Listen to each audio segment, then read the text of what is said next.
Hello everyone, welcome to Keystone IAS Academy. இன்னைக்கு நாம இந்த டெய்லி கரண்ட் அஃபேர்ஸ் சீரீஸ்ல என்ன பார்க்க போறோம் அப்படின்னா 13th மார்ச்சுக்கான இம்பார்ட்டன்டான current affairs articles and editorials பத்தி தான் இந்த வீடியோல நம்ம பார்க்க போறோம். ஸோ இன்னைக்கு பார்க்க போற டாபிக்ஸ் என்னென்ன அப்படின்னு பார்த்தீங்கன்னா governor, economic survey on new labour codes, women political participation in India and personal data. So இந்த 4 இம்பார்ட்டன்டான டாபிக்ஸ் தான் நம்ம இந்த ஹிந்துல இருந்து எடுத்திருக்கோம். டாப் ஆர்டிகல்ஸ் அண்ட் எடிட்டோரியல்ஸ் தான் இதெல்லாம். ஸோ இந்த டாபிக்ஸ் பார்க்கறதுக்கு முன்னாடி கீஸ்டோன் ஐஏஎஸ் அகாடமியில் ஒரு யூபிஎஸ்சி ஃப்ரீ செமினார் ஒன்று கண்டக்ட் பண்ணுறாங்க 29th மார்ச் அன்னைக்கு. ஸோ இதில் யாரெல்லாம் நீங்கள் பார்ட்டிசிபேட் பண்ணலாம் அப்படின்னு பார்த்தீங்கன்னா, நான் யூபிஎஸ்சி 2027 அட்டெம்ப்ட் கொடுக்க போகிறோம் சார், எனக்கான கைடன்ஸ் தெரியணும், எனக்கு என்ன பண்ணுறது அப்படின்றது தெரியல, ஆனால் யூபிஎஸ்சி படிக்கணும்னு ஆசை சார் அப்படின்னு நினச்சிங்கன்னா நீங்கள் இந்த ஃப்ரீ செமினாரை அட்டன் பண்ணலாம். நான் காலேஜ் படிச்சுட்டு இருக்கேன் சார், நான் காலேஜ் படிச்சுட்டே எப்படி யூபிஎஸ்சி ப்ரிப்பேர் பண்ணணும் ஆனால் ஆசையாக இருக்குது சார் அப்படின்னு நினைச்சீங்கனாலும் இந்த செமினாரை நீங்க அட்டெண்ட் பண்ணி தெரிஞ்சுக்கலாம். ஒர்க்கிங் ப்ரொஃபஷனல் சார், ஒர்க் பண்ணிட்டே எப்படி சார் நான் ப்ரிப்பேர் பண்றது அப்படின்னு நினைச்சீங்கனாலும் நீங்க உங்களுக்கு அந்த செல்ஃப் டவுட்ஸ் இருந்துச்சு அப்படின்னா நீங்க இந்த செமினாரை அட்டெண்ட் பண்ணி நீங்க அதை கிளியர் பண்ணிக்கலாம் உங்களுடைய டவுட்ஸ்.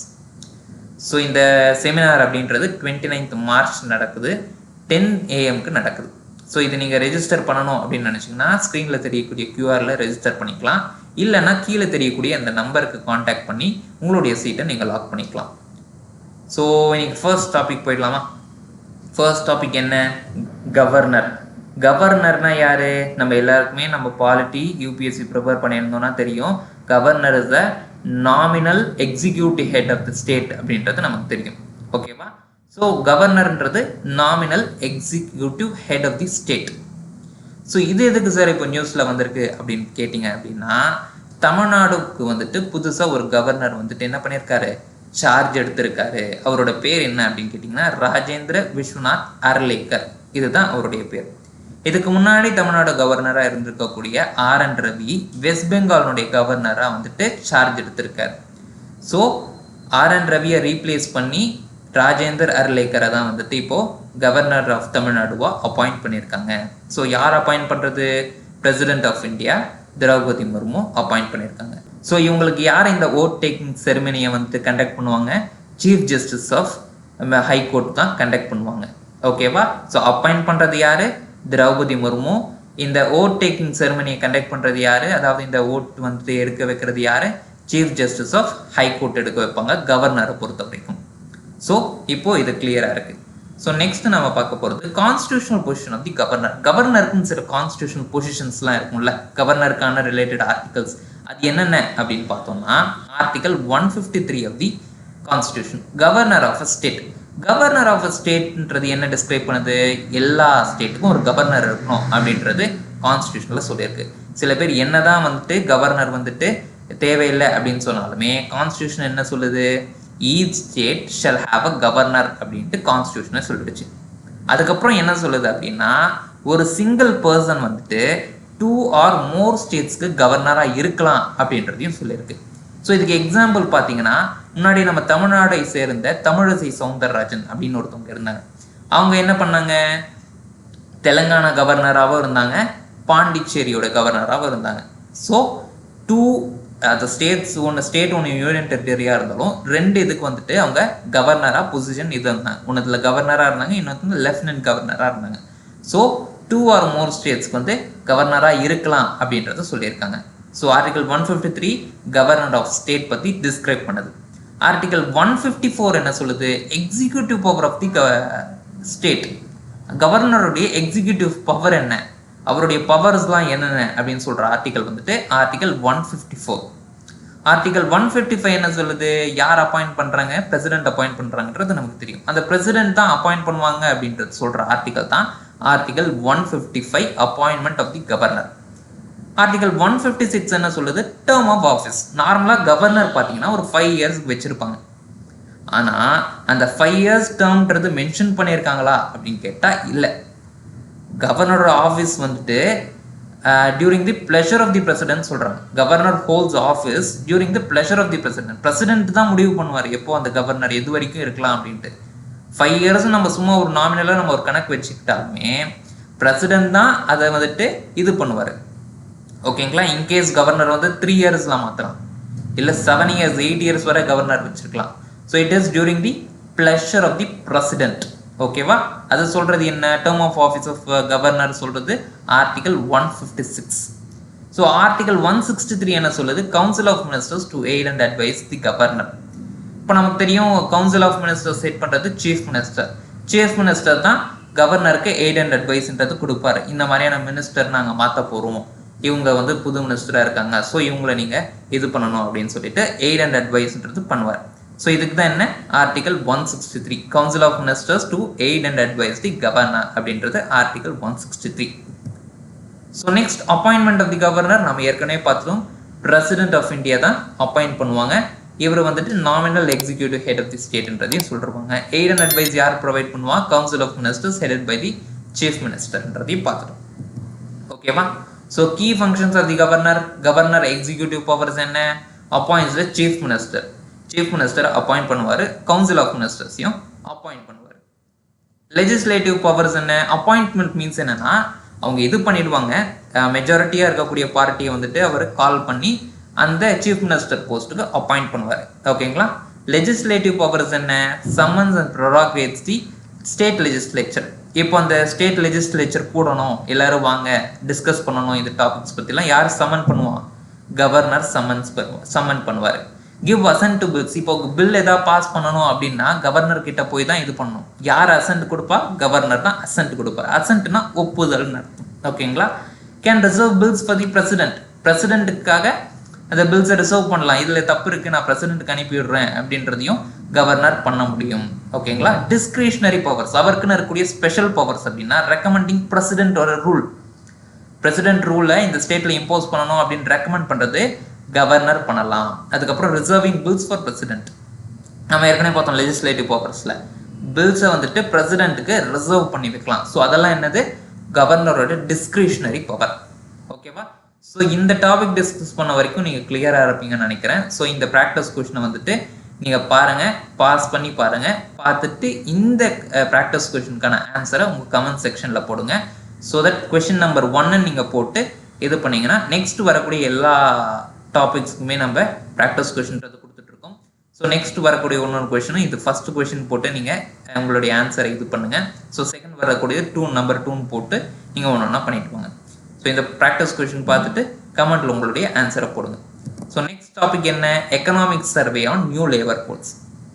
இப்போ நம்ம சிவில் சர்வீஸ் ப்ரிப்பரேஷன் உள்ளே வந்தாலே என்ன சொல்லுவாங்க, பிப்ரவரி மந்த், அதனால என்ன சொல்லுவாங்க, பட்ஜெட் பாருங்கள், எக்கனாமிக் சர்வே பாருங்கள் அப்படின்றதையும் சொல்லுவாங்க. ஸோ அந்த எக்கனாமிக் சர்வேல தான் என்ன சொல்லியிருக்காங்க, நியூ லேபர் கோட்ஸ் வந்துருக்குல்ல, அந்த லேபர் கோட்ஸை பற்றி டிஸ்கஸ் பண்ணியிருக்காங்க.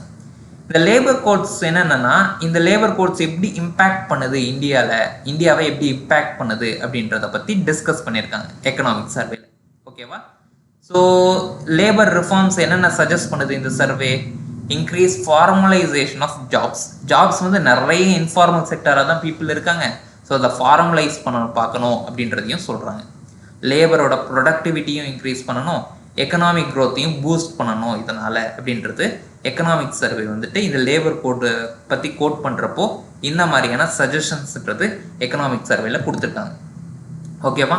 எக்கனாமிக் இம்பேக்ட் என்ன, அக்கார்டிங் டு எக்கனாமிக் சர்வே இந்த நியூ லேபர் கோட்ஸ்னால employment may increase from 60.4% to 75.5%. Employment ரேட்ன்றது இன்க்ரீஸ் ஆகும், கிட்டத்தட்ட ஒரு 15% கிட்ட எம்ப்ளாய்மெண்ட் ரேட் இன்க்ரீஸ் ஆகும் அப்படின்றது இந்த எக்கனாமிக் சர்வே சொல்லியிருக்காங்க. 77 lakh new jobs could be created, புதுசாக 77 lakh ஜாப்ஸ் வந்துட்டு புதுசாக கிரியேட் பண்ண முடியும் அப்படின்றதையும் சொல்லியிருக்காங்க. ஃபீமேல் லேபர் ஃபோர்ஸோட பார்ட்டிசிபேஷனும் இன்க்ரீஸ் ஆகும் அப்படின்றது சொல்லியிருக்காங்க. ஓகேங்களா. So contribution of labour reform to GDP could reach 1.25% by 2029 to 30. Labour reforms to GDP வந்துட்டு 1.25%க்கு வரலாம் அப்படின்றத, அதுவும் 2029 to 30 வரலாம் அப்படின்றதையும் சொல்லியிருக்காங்க. லேபர் ரிஃபார்ம் வந்து கான்ட்ரிபியூட் பண்ணும் அப்படின்ட்டு. ஆனால் இதில் இருக்கக்கூடிய சேலஞ்சஸ் என்ன அப்படின்னு பார்த்தீங்கன்னா, இன்ஃபார்மல் செக்டாரில் ஒர்க் பண்ணக்கூடிய ஒர்க் ஃபோர்ஸ் தான் அதிகம். இந்தியாவில் 80% ஆஃப் பீப்புள் வந்துட்டு இன்ஃபார்மல் செக்டாரில் ஒர்க் பண்ணுறாங்க. ஸோ அவங்க ஃபஸ்ட்டு சொன்னது என்ன சஜஷன், ஃபார்மல் செக்டாரை இன்க்ரீஸ் பண்ணணுன்றாங்க. இப்போ இங்கே நம்ம என்ன பார்க்குறோம், இன்ஃபார்மல் செக்டாரில் அதிகமாக இருக்குது அப்படின்றத பார்க்குறோம். எவ்வளோ இருக்குது, around 80% of India's workforce வந்து இன்ஃபார்மலில் தான் இருக்காங்க. Most workers lack social security. Social செக்யூரிட்டினா என்ன? இந்த பிஎஃப், இஎஸ்ஐ அந்த மாதிரியான பெனிஃபிட்ஸ்லாம், சோஷியல் செக்யூரிட்டிலாம் இருக்குல்ல, அதெல்லாம் உங்களுக்கு கிடைக்கிறது இல்லை அப்படின்றாங்க. Large sections work outside labour regulations. Labour regulations இல்லாமல் நிறைய லேபர்ஸ் ஒர்க் பண்ணுறாங்க. இப்போ ஒரு 8 hour 9 hour தான் ஒர்க் பண்ணணும் அப்படின்னு இருந்தால் அவங்க வந்து ஒரு 12 hours ஒர்க் பண்ணுற பீப்புளாகவும் இருக்கலாம். ஸோ லேபர் ரெகுலேஷன்ஸில் வெளியே, அதாவது லேபர் ரெகுலேஷன்ஸில் கவர் ஆகாமல் நிறைய பேர் ஒர்க் பண்ணுறாங்க அப்படின்றதையும் சொல்கிறாங்க. This make labour reforms crucial for formalisation. Formalise பண்ணுறதுக்கு ரொம்ப கஷ்டமாக இருக்கும். ஏன்னா 80% ஆஃப் பீப்புள் என்னவா இருக்காங்க? இன்ஃபார்மல் செக்டாரில் ஒர்க் பண்ணுறாங்க. ஸோ நெக்ஸ்ட் கீ ப்ரொவிஷன்ஸ் என்னென்ன? Consolidation of laws. 29 existing labour laws வந்துட்டு 4 லேபர் கூட சுருக்கியிருக்காங்க. ஓகேவா? மர்ஜ் பண்ணியிருக்காங்க. 29 எக்ஸிஸ்டிங் லேபர் லாஸ் வந்து 4 லேபர் கோட்ஸாக மர்ஜ் பண்ணியிருக்காங்க. அதுக்கப்புறம் universal minimum wage. Minimum wage வந்துட்டு அக்ராஸ் செக்டர்ஸ் வந்துட்டு எல்லாருக்குமே சேமாக இருக்கணும், அதாவது மினிமம் வேஜஸ்ன்றது எல்லாருக்குமே கிடைக்கணும் அப்படின்றது வந்துட்டு இதில் இன்ஷூர் பண்ணுறாங்க. Fixed term employment. இப்போ வந்துட்டு ஒர்க்கர்ஸை வந்துட்டு கான்ட்ராக்ட் பேசிஸில் ஃபிக்ஸட் டேர்ம், இப்போ 1 வருஷம் கான்ட்ராக்ட் நான் எடுக்கிறேன், 2 வருஷம் கான்ட்ராக்ட் எடுக்கிறேன் அப்படின்னு சொல்லிட்டு அவங்களை எடுக்கலாம். ஆனால் அவங்கள பர்மனன்ட் எம்ப்ளாயீஸாகவும் ட்ரீட் பண்ணிக்கலாம். புரியுதுங்களா? Can hire workers on fixed term contracts with benefits similar to permanent employees. Permanent employees permanent எம்ப்ளாயீஸ்க்கு கிடைக்கக்கூடிய அதே சிமிலரான பெனிஃபிட்ஸ் வந்துட்டு ஃபிக்ஸட் டேர்ம் கான்ட்ராக்டில் ஒர்க் பண்ணக்கூடிய அந்த ஒர்க்கர்ஸ்க்கும் இது பண்ணலாம். ஓகேங்களா? So ease of doing business. இந்த ரெஜிஸ்ட்ரேஷன், லைசன்சிங், ஆன்லைன் இன்ஸ்பெக்ஷன்லாம் வருதுங்க இல்லையா, இதோடைய ப்ராசஸ் வந்துட்டு சிம்பிள் பண்ணியிருக்காங்க பிஸ்னஸை ஈஸியாக நடத்துறதுக்கு. ஓகேங்களா? Higher threshold of layoffs. 300 employees வர ஒர்க் பண்ணக்கூடிய ஆர்கனைசேஷன்ஸ் வந்துட்டு கவர்மெண்ட் கிட்ட அப்ரூவல் வாங்காமல் லே ஆஃப்ன்றது பண்ணலாம் அப்படின்றதையும் இந்த நியூ இந்தியா லேபர் கோட்ஸ் வந்துட்டு சொல்லியிருக்காங்க. நெக்ஸ்ட் வந்து சோஷியல் செக்யூரிட்டி எக்ஸ்பேன்ஷன். நான் ஏற்கனவே சொன்னால சோஷியல் செக்யூரிட்டினா என்ன? இந்த பிஎஃப், இஎஸ்ஐ அந்த மாதிரி இன்சூரன்ஸ் பெனிஃபிட்ஸ் இருந்தாலும் அது கொடுக்கலாம். யார் யாருக்கு? Zig workers. ஜிக் ஒர்க்கர்ஸ்னால் யார்? இந்த ஜொமேட்டோ, ரேப்பிடோலாம் ஓட்டுறாங்கல்ல, அவங்களாம் தான். அடுத்து பிளாட்ஃபார்ம் ஒர்க்கர்ஸ், அன்ஆர்கனைஸ்ட் ஒர்க்கர்ஸ், இவங்களுக்குலாம் அந்த சோஷியல் செக்யூரிட்டி பெனிஃபிட்ஸ் அப்படின்றது எக்ஸ்டெண்ட் பண்ணணும் அப்படின்றதையும் சொல்லியிருக்காங்க. Occupational safety and health. Work பிளேஸில் safety, health standards, working conditions எல்லாமே நல்லா இருக்கணும் அப்படின்றதையும் இது பண்ணியிருக்காங்க. Facilitator system, inspector cum facilitator சிஸ்டமை இம்ப்ளிமெண்ட் பண்ணணும். இங்கே லேபர் இன்ஸ்பெக்டர்ஸ் வந்துட்டு ஃபெசிலிட்டேட்டர்ஸாக மட்டும் இல்லாமல் அந்த ஒர்க் ஒன்று என்ஃபோர்ஸ் பண்ணணும் அப்படின்றது மட்டும் இல்லாமல் அதை ஸ்மூத்தாக கரெக்டாக இது பண்ணணும் அப்படின்றதையும் இருக்கணும் அப்படின்றதையும் சொல்கிறாங்க. ஓகேவா? கீ ரிஃபார்ம்ஸ் என்ன? Flexible employment, promotion of fixed term employment. Firms can hire workers for specific period without permanent contract. Permanent contract இல்லாமையும் ஸ்பெசிஃபிக் பீரியடுக்கு நம்ம கான்ட்ராக்டாக எடுத்து பண்ணலாம். Simplification of compliance, reduction regulatory burden on firms. Regulatory burdens இதெல்லாம் நீங்கள் பண்ணி தான் ஆகணும் அப்படின்றது கிடையாது. ஃபார்மல் எம்ப்ளாய்மெண்ட்டை என்கரேஜ் பண்ணுறாங்க. ஸோ இதை நாம் ஏற்கனவே பார்த்துட்டோம். இன்ஸ்பெக்டர், ஃபெசிலிட்டேட்டர்ன்றதை பார்த்தோம். இன்ஃபார்மல் செக்டரில் சேலஞ்சஸ் என்ன? இந்தியாஸ் இன்ஃபார்மல் எக்கனாமி தான் அதிகமாக இருக்குன்னு பார்த்தோம். எவ்வளோ இருக்குன்றது 80% இருக்குன்றதையும் பார்த்தோம். ஸோ லோ லேபர் காஸ்ட்ன்றது இருக்குது, வீக் என்ஃபோர்ஸ்மெண்ட் ஆஃப் லேபர் லாஸ்ன்றது இருக்குது. Firms prefer flexible employment arrangements. இப்போ என்ன பண்ணுவாங்க? இந்த இது வந்துட்ட உடனே இன்ஃபார்மல் செக்டரில் இருக்கக்கூடியவங்க நான் சும்மா ஒரு வருஷத்துக்கு எடுத்துக்கிறேன் அப்படின்னு சொல்லிட்டு சின்ன டேர்ம்க்கு எடுத்துகிட்டு அவங்க இது பண்ணிட்டுவாங்க. Reforms alone may not fully formalise the labour மார்க்கெட்ன்றதையும் பார்க்குறோம். ஸோ இந்த செகண்ட் டாபிக்கான ப்ராக்டிஸ் கொஷினை கொடுத்துருக்கேன். ஸோ இதை வந்துட்டு நம்பர் 2 அப்படின்னு போட்டு கமெண்ட் செக்ஷனில் உங்களுடைய ஆன்சரை நீங்கள் போடலாம். With reference to labour reforms discussed in the economic survey 25 to 26 consider the following statements. So இங்கே நல்லா பார்த்துட்டு உங்களுடைய ஆன்சர்ஸை நீங்கள் கமெண்ட் செக்ஷனில் சொல்லலாம். ஸோ நெக்ஸ்ட் நம்ம பார்க்க போகிற topic women's political participation in India. உமனோட பொலிட்டிக்கல் பார்ட்டிசிபேஷன் இன் இந்தியா நம்ம பார்த்துருப்போம். நம்ம நார்மலாகவே ஒரு கொஞ்ச நேரம் திங்க் பண்ணால் நமக்கு தெரியும். உமன் பொலிட்டிக்கல் லீடர்ஸ் நம்ம தமிழ்நாடு மட்டும் எடுத்துக்கலாம். தமிழ்நாட்டிலே எடுத்துக்கிட்டு பார்த்தோம் அப்படின்னா ஒரு ஃபெமிலியராக இருக்கக்கூடிய லீடர்ஸ் அப்படின்னு பார்த்தோம்னா விரல் விட்டு எண்ணிடலாம். ஓகேவா? தமிழ்நாட்டில் என்னதான் வந்துட்டு நமக்கு முன்னாடி ஃபார்மர் சீஃப் மினிஸ்டர்ஸ் வந்துட்டு உமனாகவே இருந்திருந்தாலும் மேடம் ஜெயலலிதா, மேடம் ஜானகி இவங்கெல்லாம் வந்துட்டு விமன் சீஃப் மினிஸ்டர்ஸாகவே இருந்திருந்தாலும் உமனோட பொலிட்டிக்கல் பார்ட்டிசிபேஷன்ற பார்த்தோம் அப்படின்னா ரொம்ப கம்மியாக தான் இருக்குது. உமனோட பாப்புலேஷன் அப்படின்னு பார்த்தோம்னா இந்தியா லெவலில் 50% ஆஃப் பாப்புலேஷன் வந்துட்டு உமன் தான் இருக்காங்க. ஓகேவா?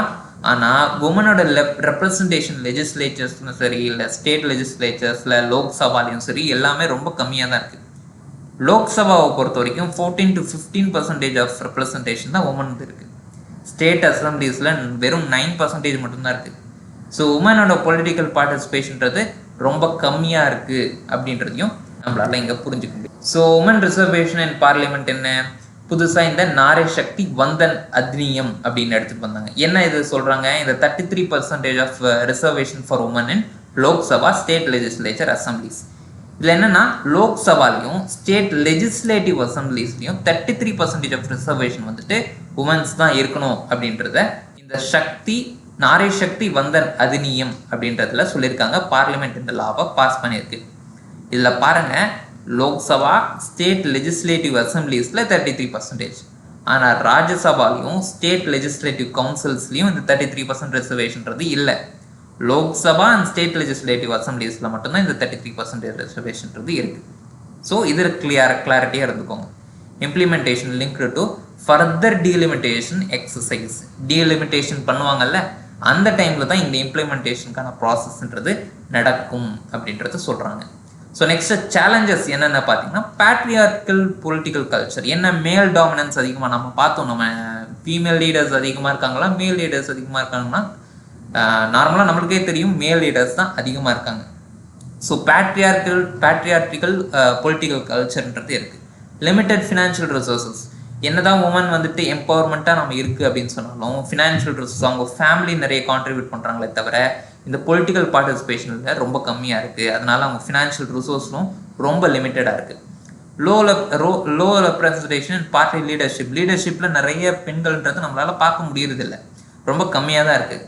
Violence and harassment in politics.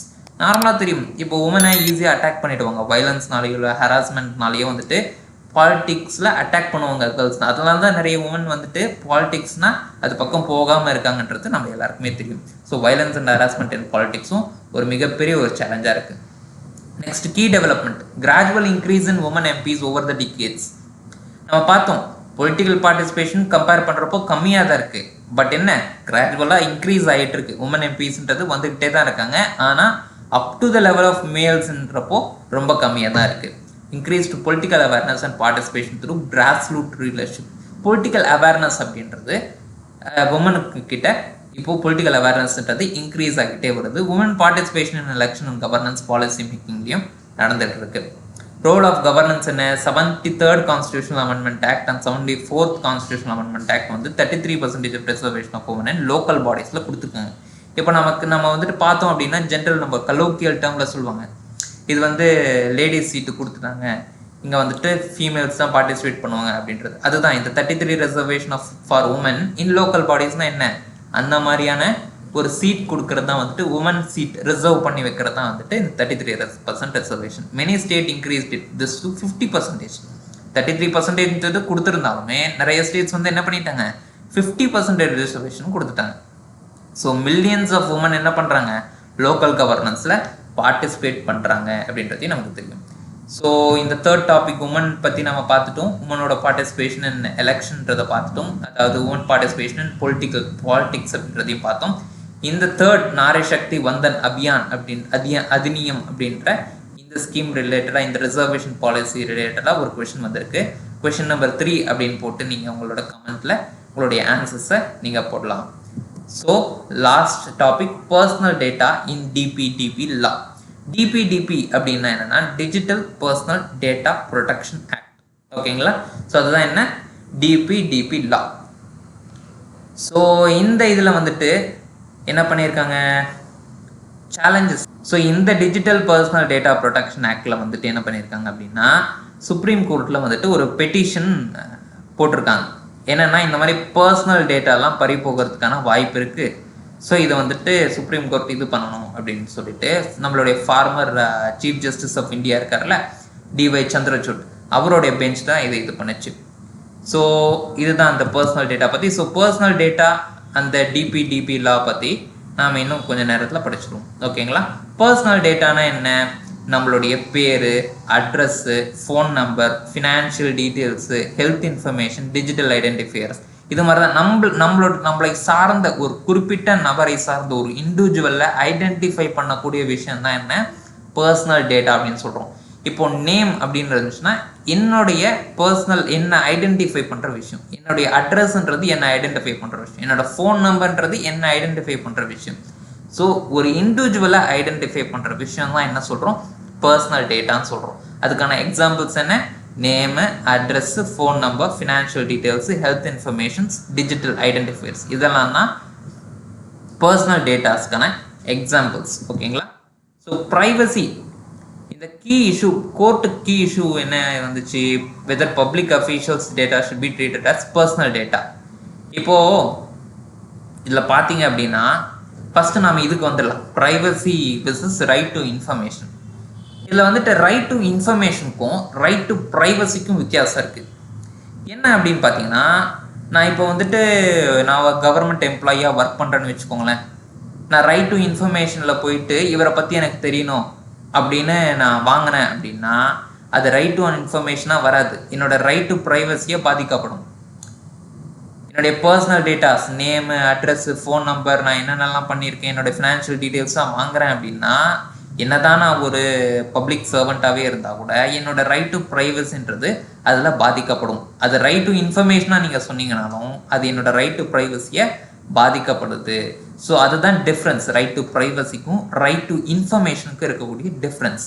Right to privacy என recognise as fundamental right in the landmark case justice KS Puttaswamy versus union of India. இந்த கேஸில் என்ன சொல்கிறாங்க? இந்த ஆதார் ரிலேட்டடாக வந்திருக்கக்கூடிய அந்த பயோமெட்ரிக்ஸ்லாம் இருக்குல்ல, அது ரிலேட்டடாக போடப்பட்ட கேஸ் தான் இந்த justice KS Puttaswamy versus union of India. இதில் தான் என்ன பண்ணுறாங்க?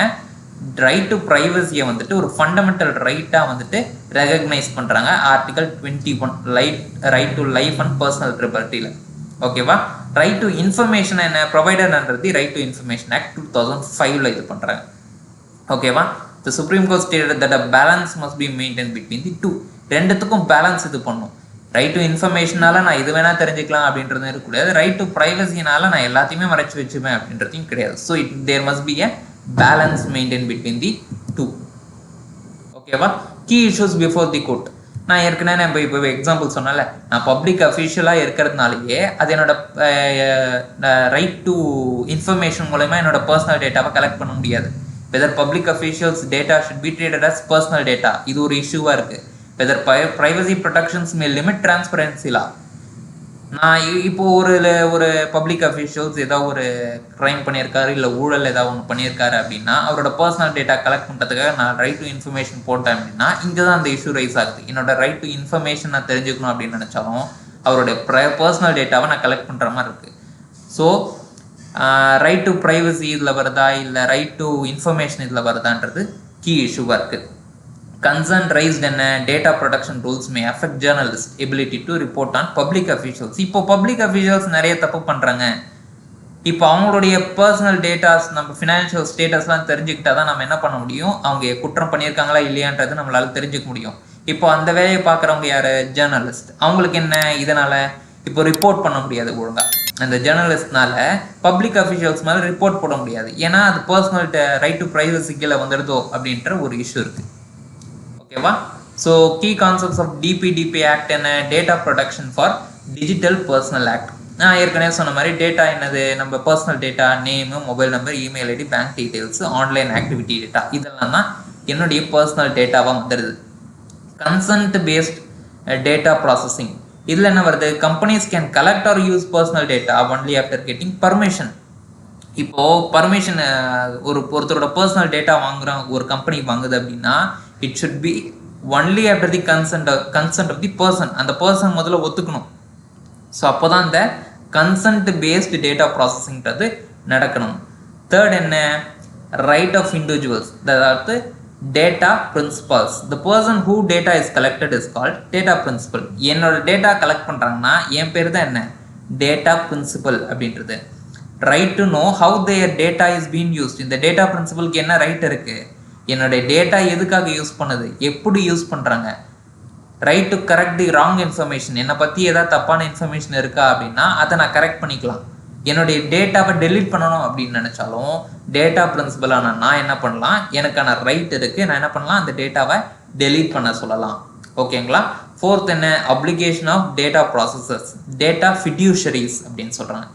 Organisations that collect and use data are called data fiduciaries. என்னோட டேட்டா கலெக்ட் பண்ணுறாங்கல்ல அந்த ஆர்கனைசேஷன்ஸ் பேர் தான் என்ன, டேட்டா ஃபிடியூஷரிஸ். என்னோட கலெக்ட் பண்ணுறவங்களும் சரி, என்னோட டேட்டாவை யூஸ் பண்ணுறவங்களும் சரி, அவங்க பேர் தான் என்ன, டேட்டா ஃபிடியூஷரிஸ். டேட்டா பிரின்சிபல்னா யாரு, இப்போ என்னோட டேட்டா கலெக்ட் பண்ணுறாங்க அப்படின்னா நான் தான் டேட்டா பிரின்சிபல். என்னுடைய டேட்டாவை யாரை கலெக்ட் பண்ணுறாங்களோ அந்த ஆர்கனைசேஷன் கலெக்ட் பண்ணி யாரெல்லாம் யூஸ் பண்ணுறாங்களோ அவங்க பேர் என்ன, டேட்டா ஃபிடியூஷரிஸ் அப்படின்றது. ஓகேவா.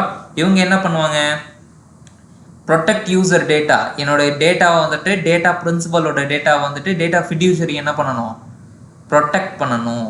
அதுக்கப்புறம் use data only for the stated purpose. நான் இதுக்காக தான் உங்கள் டேட்டாவை வாங்குறேன் அப்படின்னு சொல்கிறாங்கன்னா அந்த பர்பஸ்க்காக மட்டும்தான் யூஸ் பண்ணணும். மிஸ்யூஸோ இல்லை டேட்டா லீக்ஸோ அதை வந்துட்டு ப்ரிவெண்ட் பண்ணணும். அது வந்துட்டு இவங்களுடைய பொறுப்பு. இப்போ சோஷியல் மீடியாஸ்லாம் வந்துட்டு அவங்களுடைய யூசர்ஸ் வந்துட்டு அவங்களுடைய யூசர்ஸோட டீட்டெயில்ஸ்லாம் ரொம்ப ப்ரிவெண்ட் பண்ணி வைக்கணும். மிஸ்யூஸோ இல்லை லீக்ஸோ ஆகாமல் பார்த்துக்கணும். ஸோ இதுதான் என்ன, application of data processors. So இதில் 4 என்னென்ன, data protection for digital personal data, consent based data processing, right of individuals, application of data processors அப்படின்றத பார்க்குறோம். So why this issues and matters could affect the journalist. ஜேர்னலிஸ்ட்லாம் இதனால் பாதிக்கப்படுவாங்க. அவங்கள investigate பண்ணணும் அப்படின்னு நினச்சாலும் அவங்களால முடியாது.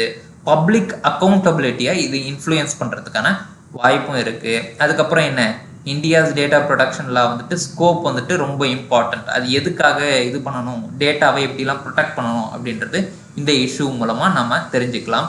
ஸோ அது இன்னும் கிளாரிட்டியாக இல்லாததுனால அது இன்னும் இஷ்யூவாக பர்ஸ்டைன் ஆகுது அப்படின்றதையும் நம்ம தெரிஞ்சுக்கலாம். ஸோ இந்த டாப்பிக்கில் வந்துட்டு நாம் வந்துட்டு ஒரு கொஷின் கேட்டிருக்கோம், ப்ராக்டிஸ் கொஷின் இருக்குது. ஸோ கொஷின் நம்பர் 4 அப்படின்னு போட்டுட்டு நீங்கள் என்ன பண்ணலாம், உங்களுடைய ஆன்சர்ஸை கமெண்ட் செக்ஷனில் போடுங்க. ஸோ இது மூலமா இந்த ஏதாவது டவுட்ஸ் இருந்துச்சுன்னா, இந்த டாபிக்ஸில் ஏதாவது டவுட்ஸ் இருந்துச்சுன்னா கீழே தெரியக்கூடிய நம்பருக்கு நீங்கள் காண்டாக்ட் பண்ணி நீங்கள் டவுட்ஸை கிளாரிஃபை பண்ணிக்கலாம். நம்மளுடைய ஸ்டூடெண்ட் அகாடமிக் கவுன்சிலர்ஸ் வந்துட்டு உங்களுக்கு கைட் பண்ணுவாங்க. மேலும் இந்த பிபிடி வந்துட்டு நம்ம இப்போ ஷேர் பண்ணுறோம்ல, இந்த பிபிடி வந்துட்டு உங்களுக்கு ஒரு லிங்க் வந்துட்டு டிஸ்கிரிப்ஷனில் போடுவோம். ஸோ அந்த லிங்க்கில் வந்துட்டு இந்த பிபிடியை நீங்கள் கலெக்ட் பண்ணிக்கலாம். ஸோ லாஸ்ட் வீடியோ நீங்கள் பார்க்கல அப்படின்னா அந்த வீடியோவை நீங்கள் பாருங்கள். It is a continuation series, daily நம்ம போட்டுக்கிட்டே இருப்போம். So for more information stay tuned with keystone IAS academy. Thank you.